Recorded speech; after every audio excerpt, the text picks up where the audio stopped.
राधे राधे। आप सभी को जन्माष्टमी की शुभकामनाएं।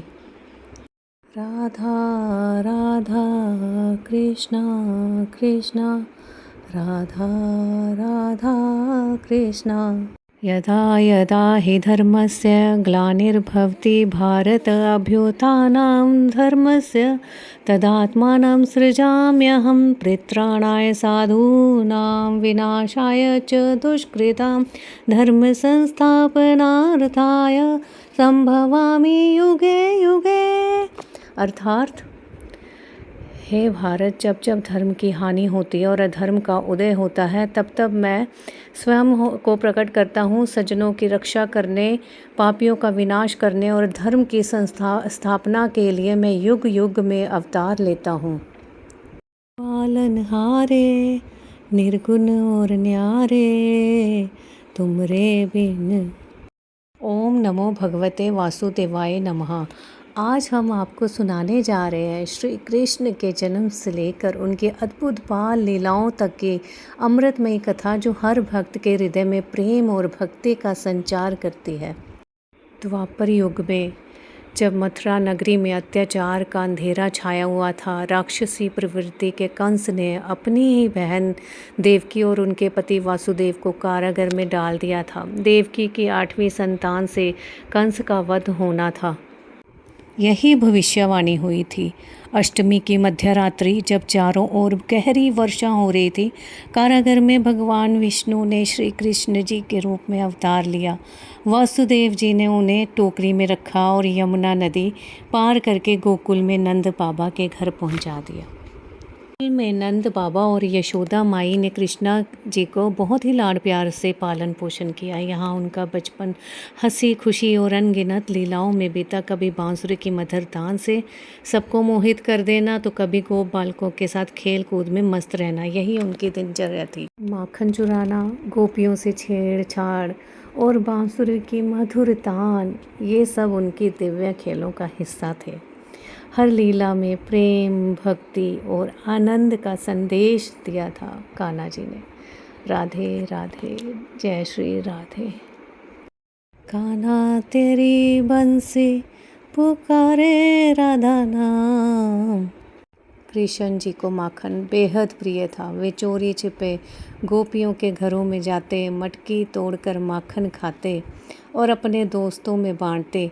इसीलिए उन्हें माखन चोर कहा जाने लगा। उनकी ये शरारतें पूरे गोकुल में प्रसिद्ध थी और गोपियाँ भी उनकी मासूमियत पर मोहित हो जाती थी। राधे राधे।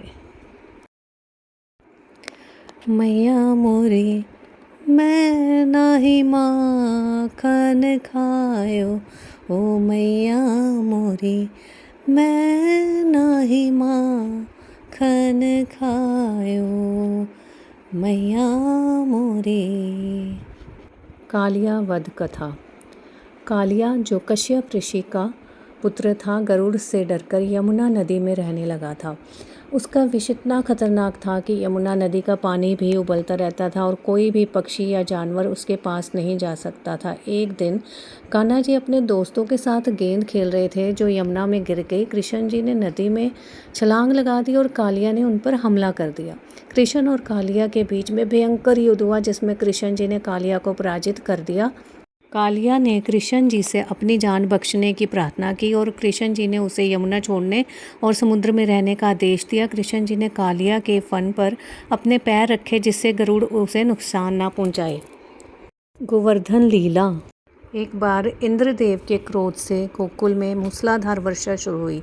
अपने भक्तों की रक्षा के लिए कृष्ण जी ने अपनी छोटी उंगली पर गोवर्धन पर्वत उठा लिया और 7 दिन तक सभी को उसके नीचे आश्रय दिया। इस लीला से उन्होंने यह संदेश दिया कि प्रकृति की पूजा और सेवा सबसे बड़ा धर्म है। जय श्री राधे, जय श्री कृष्णा।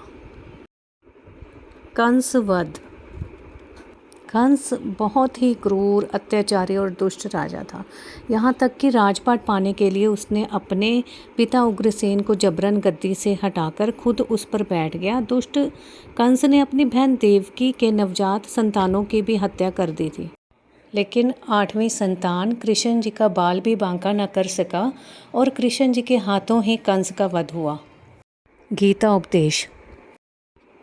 श्री कृष्ण जी ने महाभारत युद्ध में अर्जुन को गीता का ज्ञान दिया, जो जीवन का महान दर्शन है। जय श्री कृष्ण। श्रीमद् भगवद गीता केवल एक धार्मिक ग्रंथ ही नहीं है, बल्कि यह जीवन जीने का मार्ग भी सिखाती है। यह हमें सिखाती है कि हमें अपने कर्तव्य का पालन करना चाहिए, अपने कर्मों का फल भगवान जी को अर्पित करना चाहिए और जीवन की चुनौतियों का सामना करना चाहिए। तो श्री कृष्ण का जीवन केवल लीलाओं की कथा नहीं, बल्कि प्रेम, धर्म और त्याग का अमर संदेश है।